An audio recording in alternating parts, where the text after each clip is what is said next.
History as it happens, March 10th, 2022. Putin and the American right. Yesterday, reporters asked me if I thought President Putin was smart. I said, of course he's smart, to which I was greeted with, oh, that's such a terrible thing to say. I look at China, I look at Russia. Can we give a round of applause for Russia? Why do I hate Putin so much? Has Putin ever called me a racist? Has he threatened to get me fired for disagreeing with him? Has he shipped every middle-class job in my town to Russia? Did he manufacture a worldwide pandemic that wrecked my business and kept me indoors for 2 years? Long before ordering the invasion of Ukraine, Vladimir Putin had distinguished himself as a ruthless autocrat. But over the past several years, Russia's dictators earned some admirers on the right, the American right, from elites down to ordinary voters. It's gotten so strange that Republican Congresswoman Liz Cheney now says her party, the party of Reagan, has a Putin wing. How did we get here? That's next as we report history as it happens, a podcast from the Washington Times. I'm Martin DeCaro. I believe this election was stolen from Donald J. Trump. So when you say that Republicans have turned against democracy, I mean, there are some areas in which Republicans are hostile towards democracy, although that's very much true of the left as well. We all are in our own spheres. But the problem is dishonesty. It is rank and repeated dishonesty. In a speech to GOP donors in the days after Russia invaded Ukraine, former Vice President Mike Pence is said to have told his audience, there's no room in this party for apologists for Putin. The party he was referring to, just in case there's any doubt, was his own. So why would a major Republican politician need to clarify something like that? You know, I was with Putin a lot. I spent a lot of time with him. I got along with him. I got along with President Xi. I got along with Kim Jong-un. Kim Jong-un has massive nuclear power. It's a good thing to get along with people, not a bad thing. You can be very tough and get along. After praising Russia's dictator in a radio interview, Donald Trump appeared at CPAC, where Republican members of Congress continued to spout the big lie about the 2020 election. He appeared at CPAC and defended his earlier remarks. Trump did have plenty of bad things to say about President Biden, not really Putin, and this was after Russia had invaded Ukraine. I have no doubt that President Putin made his decision to ruthlessly attack Ukraine only after watching the pathetic withdrawal from Afghanistan. The problem is not that Putin is smart, which of course he's smart, but the real problem is that our leaders are dumb. Putin is playing Biden like a drum, and it's not a pretty thing. Donald Trump's relationship with Vladimir Putin has, been analyzed in every possible way, leading to some crazy allegations that Trump was a Russian asset or that Putin was blackmailing his support. None of that was true. I'm still not quite sure why Trump courted his Russian counterpart the way he did. He seemed to relish the opportunity to turn diplomatic protocol on its head by meeting one-on-one with the likes of Putin or Kim Jong-un, with one of the strangest or most shameful moments coming in Helsinki when then-President Trump told the world he didn't believe the Justice Department's indictment against 12 Russians for election meddling, with Putin standing right there. People came to me, Dan Coates came to me, and some others. They said they think it's Russia. I have President Putin. He just said it's not Russia. I will say this, I don't see any reason why it would be. So, as I mentioned at the top, Liz Cheney says the Republican Party now has a Putin wing. But among ordinary voters, most Americans, most Republicans, most conservatives probably do not admire Vladimir Putin, or even Viktor Orban, Hungary's illiberal leader. It's a vocal minority, this illiberal faction in American politics, but it's still disturbing, even if we don't know how large it is. Two Republican members of Congress, Paul Gosar and Marjorie Taylor Greene, attended the America First Political Action Conference. That's a lunatic fringe white nationalist gathering where its leader, Nick Fuentes, had this to say. And you want to know the secret? To borrow a phrase from a friend of mine, our secret sauce here, it's these young white men.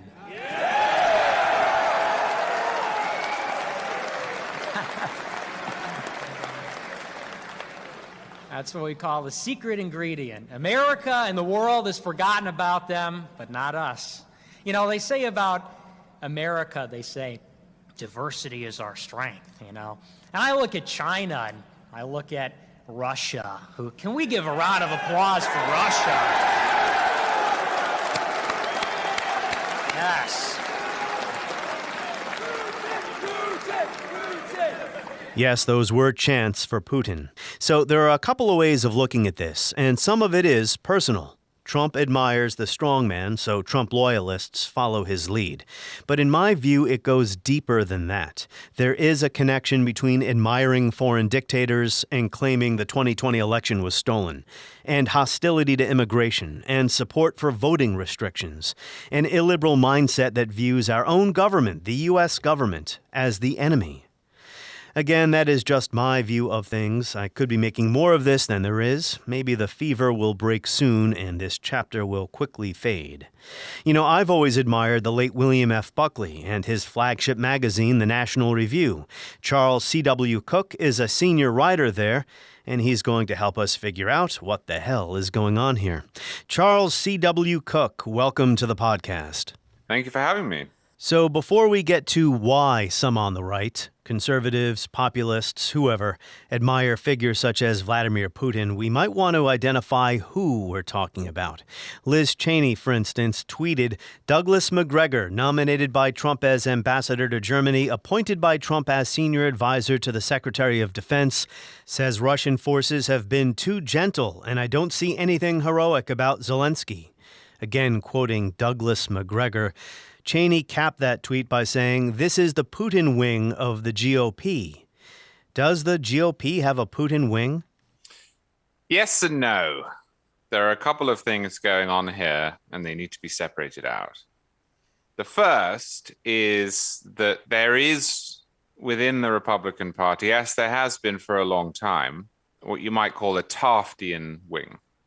And that wing is skeptical of foreign entanglements, and independently of the question of Russia, is angry with figures such as Liz Cheney for what it considers too much emphasis on foreign affairs.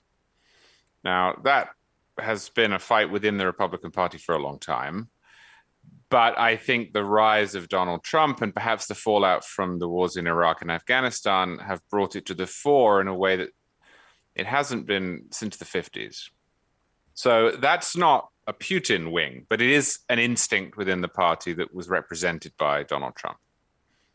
And then there are people, I don't think there are very many of them, but then there are people who believe that the real threat, as they would put it, to the United States, to conservatism, to liberty, comes from within, not without. That culture war questions are more important than foreign policy questions, that Vladimir Putin should in some way be praised because, well, at least he's a Christian leader, or what you will. Now, that is nonsense. It's disgraceful nonsense, but it does exist.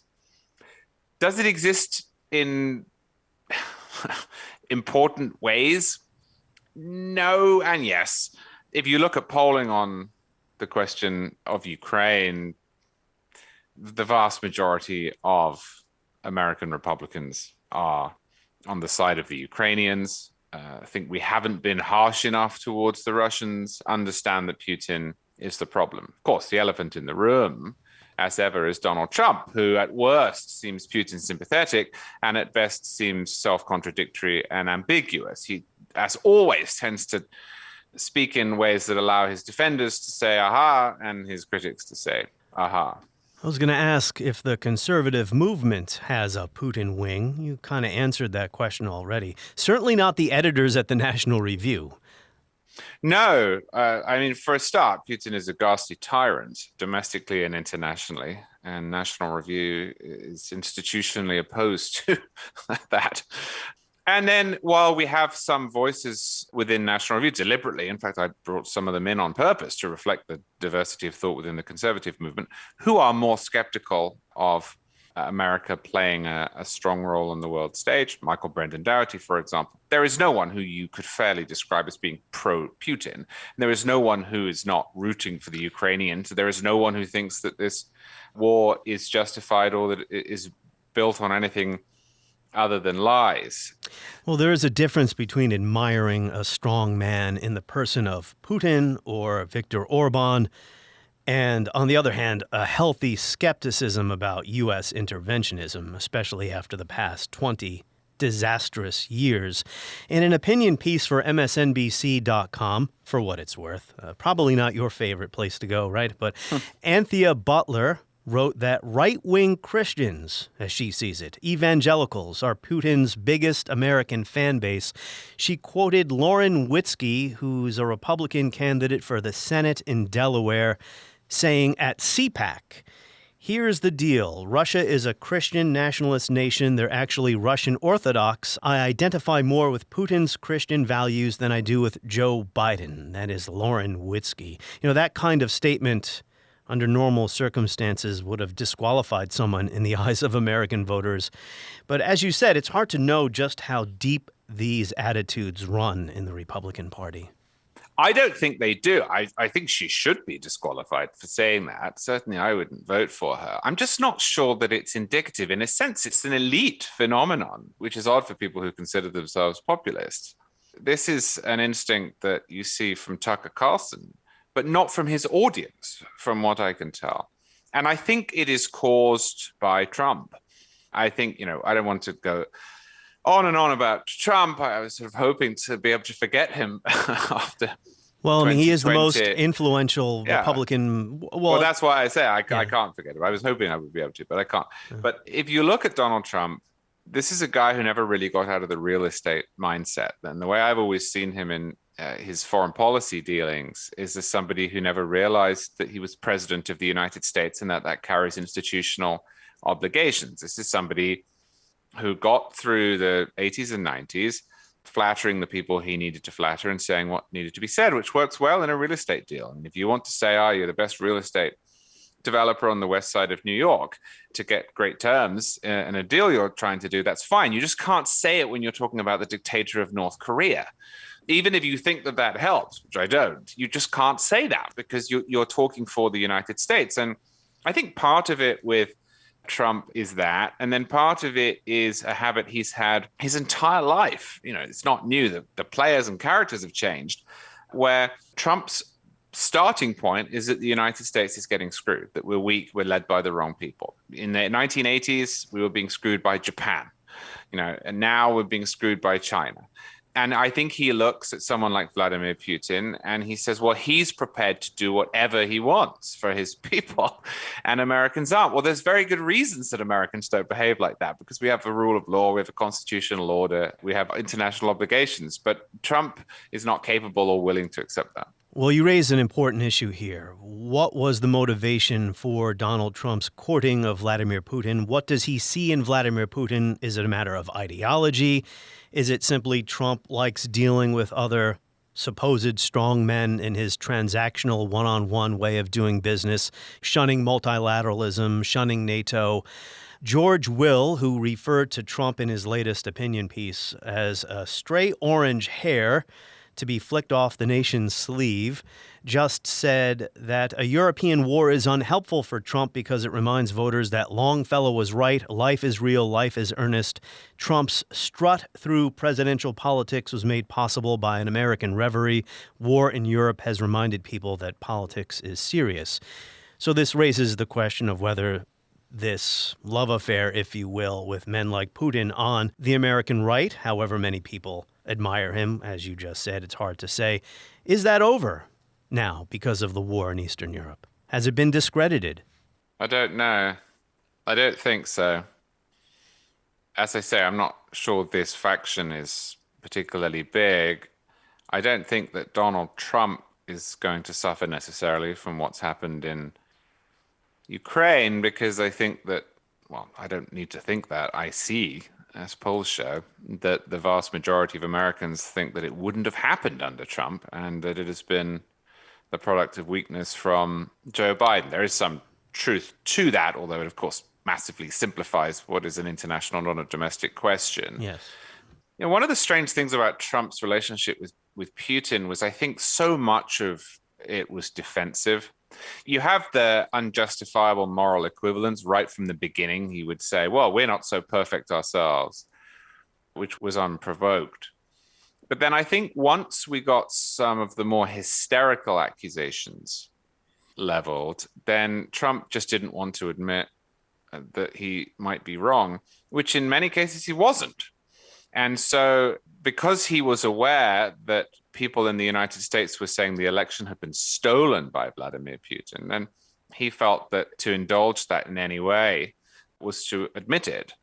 And so I just think he developed this pose where he felt almost a need to defend Russia, when what he really should have said was, that just isn't true. I watched a montage of interview clips from CPAC. It was put together by Vice News, for what that's worth. So they may have chosen just the most embarrassing clips possible to put in the final product. But attendees were explaining why they like Putin, and it was very much personal. He's a strong man. He's a Christian. He shows strength. He's powerful. You hear a lot of that when people are asked why they like Donald Trump. I think there is a personal element to this. Yeah, and if you look at our politics at the moment, one of the problems that we have is that people on both sides of the aisle think that their side is weak and feckless and that the other side is smart and ruthless. I'm always amused when I'm told by my progressive friends that conservatives take every opportunity and see every angle, because all my conservative friends think that's true of progressives. So yeah, there has been a bit of a dissent. And again, I'm not trying to both sides this in some exculpatory way, but I think it is true. There has been a bit of a tendency on both sides to adopt illiberal means. You see this in the decreasing respect for free speech and free inquiry, for the rule of law, for our constitutional processes, for, frankly, our newfound and extremely destructive preference for the imperial presidency. So it shouldn't be too much of a surprise that there are some, albeit I don't think that many, on the right who will answer favorably about Vladimir Putin, because they probably want to be able to achieve what they want to achieve without all of those obstacles in the way, the obstacle being the United States Constitution and the existence of citizens who disagree with them. But I just do want to push back slightly against this idea, the MSNBC article you quoted, that this is widespread. It's not. And one of the reasons you can tell that it's not, I think, is that figures such as Josh Hawley have been sounding like Tom Cotton, like Liz Cheney, hawkish on Russia, hawkish against Putin. Tucker Carlson moved from apologizing for Putin to a mea culpa, to rescinding and backtracking. And I think that shows you well where the center of gravity is, even if there are some figures who are bucking the trend. I want to get more to those foreign policy issues in a little bit. And I appreciate you bringing up the fact that the left has been haunted by illiberal tendencies, especially on cultural issues recently, deriding free speech and due process in the courts, right? But as far as why Putin is admired by some figures on the right, and maybe it's only the elites, as you suggested, I'd like your thoughts on the following. I think Trump is as much symptom as cause of this, that illiberal populism has been gaining ground in the Republican Party for some time now, maybe characterized by hostility to immigration, hostility to democracy, if you look at the lie about the 2020 election being stolen in the January 6th riot, banning ideas from classrooms, whatever one thinks of CRT as an academic methodology. Putin is illiberal, but he's certainly no populist. So I just threw a lot at you there. But what do you make of that there was some fertile ground for Trump on the American right because of these illiberal populist tendencies? I think I need to break those down. Well, go ahead. It's a podcast, and we have as much time as you'd like. Well, so I think I probably see the question of CRT in the classroom a little differently than you, given the way you posed that. I would certainly be against reforming curricula in universities, maybe in high schools as well. I do think some of the pushback at the lower grades is warranted. But should it be banned is what I'm saying. Well, I don't know what banned means, in that we're talking here about public schools that set curricula. They're schools that are forcibly funded by the imposition of taxes and that are put either directly via school boards or indirectly via state legislatures under the control of the state. They are going to decide what to teach. And that parents wish to be involved in that and make some of those decisions, I don't think is intrinsically a problem in the way that it would be in a university where you're supposed to present every idea and nothing is supposed to be off limits. So I'm not sure I see that within the same category. There were two others you mentioned. I was doing a general characterization of what illiberal populism on the right might be like. I mentioned immigration and also the 2020 election. Yeah, so I think I see both those slightly differently too, in that I don't think that there is anything intrinsically wrong with a preference for low immigration. I certainly think there's a lot wrong with vilifying immigrants. I do think we ought to enforce our immigration laws. And I think the fact that we haven't for so long and so brazenly in some cases has led to a backlash that is to be expected. You know, I mean, if you take somebody who is much less conservative than I am, David Frum, with whom I disagree on a great deal, he points this out. So does Andrew Sullivan. If responsible people are not going to control the border, then irresponsible people will promise to do so. Is that illiberalism? Yes, it very much can be. Much of Trump's rhetoric was absolutely appalling. I don't think that came from nowhere. And then democracy, the election. Well, I guess, now, Charles, I'm sorry, but I guess what I'm getting at is I sense that the conservative movement, which I've always admired, William F. Buckley, towering intellectual, has moved into some dark places. Certainly. I mean, the problem with what Trump did in 2020 was it was a lie. You know, so Kevin Williamson, my colleague, points out this C.S. Lewis line about witches, that the problem with the panic over witches in the 17th century was that it was false, right? If there were witches among us who were zapping people and making their lives hell, then we would have been entirely justified in putting them on trial, but there weren't. And the problem with 2020 is that Trump lied. It's that Joe Biden won the election. It's that Donald Trump lost the election. It's that everything he alleged was false. I mean, had what he alleged been true, January 6th would have been justified. A revolution would plausibly have been justified if you look at the American system of government and its underlying assumptions, but it wasn't. So when you say that Republicans have turned against democracy, I mean, there are some areas in which Republicans are hostile towards democracy, although that's very much true of the left as well. We all are in our own spheres. But the problem is dishonesty. It is rank and repeated dishonesty. And I see that as something of a discrete problem from illiberalism. You know, illiberalism is saying that you want a figure such as Putin to come in and make all your decisions for you, or to put your opponents in jail. What Trump did was different. It was mendacity. But he also sought through actions to overturn the election, to undermine public confidence in the election, where I think Trump has something in common with people like Viktor Orban or even Vladimir Putin, is they want the patina of legitimacy that elections give an illiberal populist. Yeah, I think that's fair. Russian nationalists would say we have elections here, right? Putin is a member of a political party. Now, I recently spoke to the scholar Christopher Browning who's an expert on Nazism and the Holocaust. How do you define Trumpism? Because people say he's a wannabe autocrat or an authoritarian. Browning prefers the term illiberal populist. They don't want to end elections or end opposition political parties. They want to have elections, but they want to make it so only one side wins. Yeah, so I think that's fair, and I think that your description is correct. The reason that I draw a slight distinction is that Trump fits that bill, in that Trump is trying to use the facade of the electoral system, but to undermine it at the same time. Where I think that it is more difficult to draw broader claims of illiberalism as opposed to mendacity or gullibility, if you will, is that so many of the people who went along with it, the people who did what they did on January 6th, the people who tell opinion pollsters that Donald Trump won, they actually believe it. And I think that is important, because if you had 60 million Americans saying, we know Trump lost, but we don't care, we think he should be president anyway, that is illiberalism or an attack on democracy. If you have one guy, maybe a few people around him saying that, and then 60 million Americans who believe the lie, that's a different problem. It's an enormous problem. It's a problem we've been dealing with now for a year and more. But it is a different problem if they think the election was stolen, because at that point, what they believe they're doing, albeit they're not, is fighting for democracy, fighting for their country's system. I think that requires a different remedy. I get your point. Yes, the people who stormed the Capitol, which is a tiny percentage of the American electorate, as far as how many people agreed with the stolen election lie, that might be a larger percentage.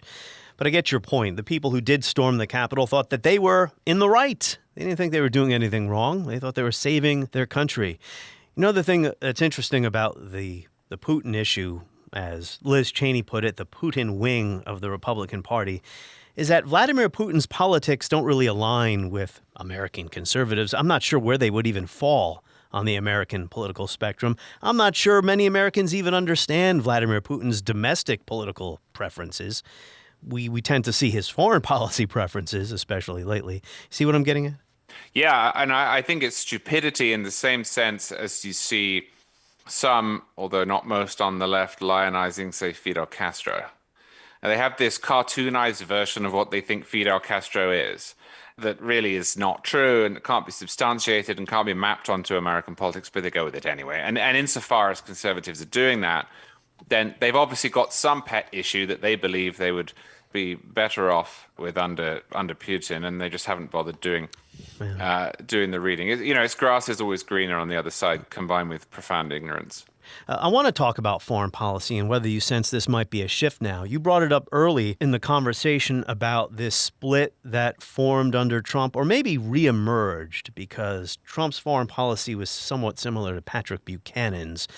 And that would be, on the one hand, a neocon or interventionist, or maybe the containment wing, to borrow a Cold War term, and on the other, the Trump non-interventionist wing or Buchanan wing, where Trump also derided multilateralism in favor of his one-on-one style of diplomacy. I won't call Trump an isolationist. Isolationism is an anachronism these days. But do you feel the pendulum might swing now in the other direction, and that people who espouse a more vigorous, robust, muscular American foreign policy might regain the advantage? I think one of the interesting things about what's happened in Ukraine is that it doesn't really match neatly with the critiques that have been made of the post 9/11 foreign policy consensus by figures such as Trump or figures who are pro-Trump. In that we're not talking here about the United States saying, right, we're fed up with the government of Chad, and so we're going to send troops in proactively to topple it. That seems to me to have been the point of contention. The Bush doctrine seems to have been the point of contention. What we're seeing in Ukraine is not American interventionism, but Russian interventionism. And insofar as the world is responding, it's doing so defensively. And so at one level, I'm not greatly surprised that we've seen overwhelming unanimity in both parties, because the Republican Party, even the Buchananite Republican Party, was not uniformly opposed to responding to aggression. What it was opposed to was getting involved where the United States, quote unquote, doesn't belong. Now, I understand that Buchanan muttered a lot about the Second World War, for example. He wrote a book saying, he argued some crazy idea in his book about who caused the Second World War. But right, and implied that we shouldn't have got involved. But we're actually not going to get involved, most likely, in Ukraine. We're not going to start a war. Not directly. Right, but we're probably not going to impose a no-fly zone, which would be a de facto act of war. We're probably not going to send troops in from Germany and Eastern Europe. We're probably not going to send, or at least not too obviously, materiel. And so you can tally that approach even with the Buchananite approach.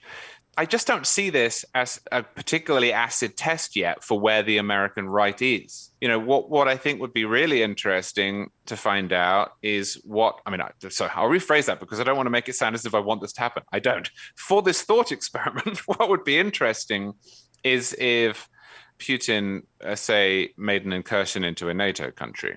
Now, at that point, the fissures are going to show themselves. At that point, you're going to have a real fight over what the United States' obligations are and ought to be.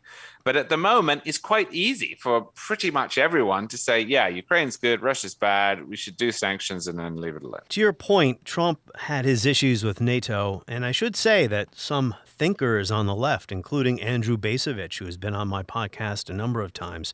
He's been arguing the United States should have left NATO 10 years ago.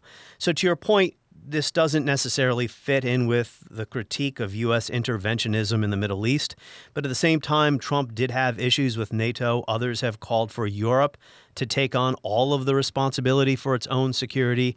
And this conflict in Eastern Europe is pulling the United States back into that arena. Not directly with troops on the ground, but there are calls for a no-fly zone. There are calls for more weapons to go to the Ukrainians, to block imports of Russian oil. I mean, it's economic warfare. Yes, it is economic warfare. But there is a difference, whether there should be or not, between that sort of economic warfare and military action. The NATO question is interesting. I think NATO is one of the world's great institutions. Trump's criticisms of NATO were contradictory and incoherent, of course. On the one hand, he saw NATO as this multilateral organization that put America on the hook and made it more difficult for the United States to do what it wanted on its own. On the other hand, one of his criticisms of NATO actually seems to have been assuaged in that Germany has announced that it's going to exceed 2% spending its GDP in military spending. And that was one of Trump's criticisms was, look, NATO members need to step up and spend more on their own defense.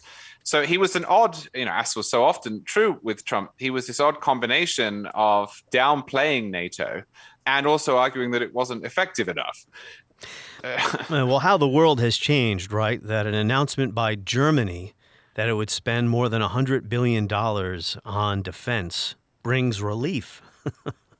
Yes, especially from a Brit who's not historically been a great fan of German rearmament. But with reason. Yeah, of course. But, I am concerned the pendulum may swing too far in the other direction and lead to a new taste for U.S. interventionism. I understand that you said this doesn't necessarily fit into that debate, but we know that Americans have short memories, and the longer this mess in Eastern Europe drags on and the more suffering Ukrainians endure at the hands of an aggressive Russia, the possibility that the war could bleed into other countries. I mean, it's already rippling into other countries. Refugees, economic fallout. I think the longer that goes on, the higher the pressure, the increased pressure for outside intervention. I'm certainly alarmed by some of the simplistic thinking that I've seen. I wrote a column last week saying that we have got past the point at which we needed to decide which team we liked more. That was pretty obvious from the start. And we needed to get beyond cheerleading as a result of it. There is a widespread assumption Ukraine is going to win this, that Putin's going to be embarrassed. And perhaps he is. He's certainly shown he's not as strong as we thought he was. But it's also possible that there's a great deal of suffering ahead and that Russia will, even on a short-term basis, occupy Ukraine. I am bothered by the rah-rah approach that I see across Twitter and from our elites. I'm also bothered, much as I disdain Putin and the Russian army, by this anti-everything that's ever come out of Russia instinct. Yeah, and an uncritical acceptance of everything Ukraine. And it's understandable. Yeah, I agree. They are the victims of an aggressive war. But some folks, and of course this does not justify an invasion, but some observers, informed observers, said during the Minsk peace process that Ukraine was equally responsible for the failure of those peace talks to produce a solution. I'm not sure if that's correct, but... Yeah, I mean, this is a really odd tendency in our modern life that we have to like anyone with whom we are aligned. We have to cast them as being in some way virtuous or perfect. And so now you have all of these progressives and conservatives too, but especially progressives, it's jarring, with Ukraine in their avatar, the flag, the colors. Clearly, they would not want to live in Ukraine and would not approve of many of the policies of the Ukrainian government, and that's absolutely fine. The reason that we are sympathetic toward Ukraine in this circumstance is because it's a sovereign nation that was invaded. That's all we have to worry about. We don't have to believe them to be perfect. And we seem incapable of doing it. It's such a strange tendency. But as you say, I don't like where that takes people. This hashtag, we're all Ukrainian. I'm not. I'm British and American. I'm on the side of Ukraine in this fight. I don't worry too much, though, that this is going to lead to a reshifting of American foreign policy assumptions. I mean, it seems clear to me that the most dovish candidate has actually won the last 20 years worth of presidential elections, with the exception of 2004. I mean, George W. Bush was the dove in 2000. That's Obama right. was in 08. Trump was in 16. I'm also not convinced that this is going to reorder the world. But to the larger point, my most recent guest, the historian Alfred McCoy, has argued the U.S. world order is on its way out. We are on our way to a Chinese world order, with the possibility of climate change, in Alfred McCoy's view, of upending the Chinese world order before it really gets a chance to be established. He just wrote a book called To Govern the Globe that I highly recommend. American power, American hegemony, American influence has been waning and will continue to wane, regardless of what happens in Eastern Europe. I profoundly hope not. I'm not a historian educated enough in that, but... Well, neither am I, but... Well, no, but I think that I do know enough to grasp that Anglo-American hegemony has been broadly good for the world. And if you track history from the Battle of Waterloo in 1815 to the present day, you have unbroken British and then American naval supremacy.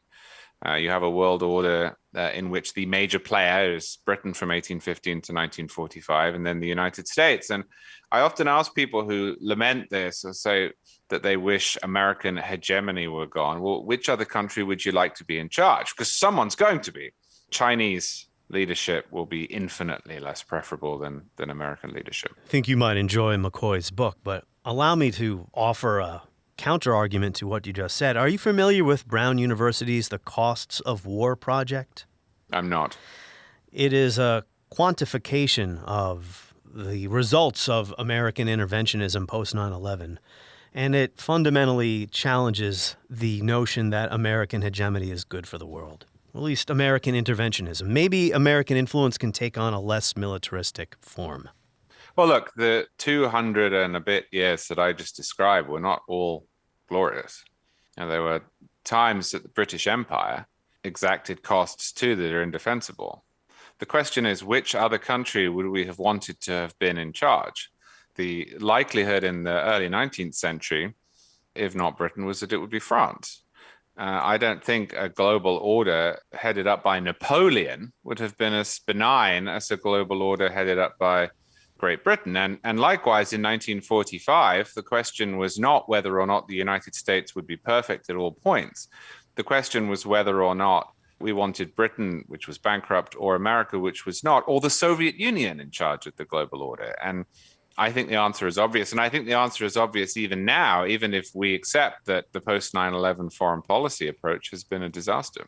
Well, I do believe it has been. I don't think that's even debatable anymore. But there is the issue of America itself, the American empire, and its global network of bases, and the world order established by American leadership after 1945, which was based on two main pillars: national sovereignty, the inviolability of international borders, and universal respect for human rights. And a Chinese world order, well, we know that China does not buy into universal respect for human rights. It's a gross human rights abuser, and it does not make human rights demands of the countries it's doing business with through the Belt and Road Initiative and elsewhere. Yeah, and there's more to it than that, in that Anglo-American naval supremacy has been the prerequisite to international free trade. When I say free trade, I don't mean an absence of tariffs in all cases. I mean the free movement of goods around the world. South China Sea is what I'm thinking about when you say Yeah, that. there's no guarantee that will continue. I mean, we're already seeing that diminished. But if you had, this is of course not going to happen, but if the United States disappeared from the face of the earth tomorrow, do we think that the Chinese are going to, out of a general sense that trade is good for the world, create that naval prerequisite? I certainly don't. So to circle back to where we began and wrap up Charles C.W. Cooke, what does the CW stand for, by the way, before I get Christopher William, not concealed weapon, as some people believe. Well, it's interesting to see anybody put two middle initials in their byline, etc. Well, you know why I do it? It's because there's a pollster, Charlie Cooke. Oh, okay. And I was I'm called Charlie by people. And when I first started writing, I wrote as Charlie Cooke. And of course, it was enormously confusing and unfair to him. So I put the initials in to distinguish us. Well, Charles C.W. Cooke sounds, very impressive. But to my question, where we began, about admiration for figures like Putin and Orban and rule by strongman and this illiberal tendency in American politics, I guess I do agree with you. It's too early to see where this is all going. And it might be premature to say that the war in Eastern Europe is going to discredit this style of politics. I mean, there's always been strongmen. Matter of fact, democratic rule is pretty new. And rare. Yes. Which is the counter argument. But I think that America will get through these hiccups. It's had many, many hiccups in its past, most of which were worse than this. And I think there is enough renewal in our constitutional order and our founding documents to see us through this one too. Charles C.W. Cooke of the National Review, we thank you for joining us here, and we'll find out pretty soon if you're right. We do have elections coming up. On the next episode of History as It Happens, we'll keep our focus on Eastern Europe. Are autocrats really on the rise? Is democracy in retreat?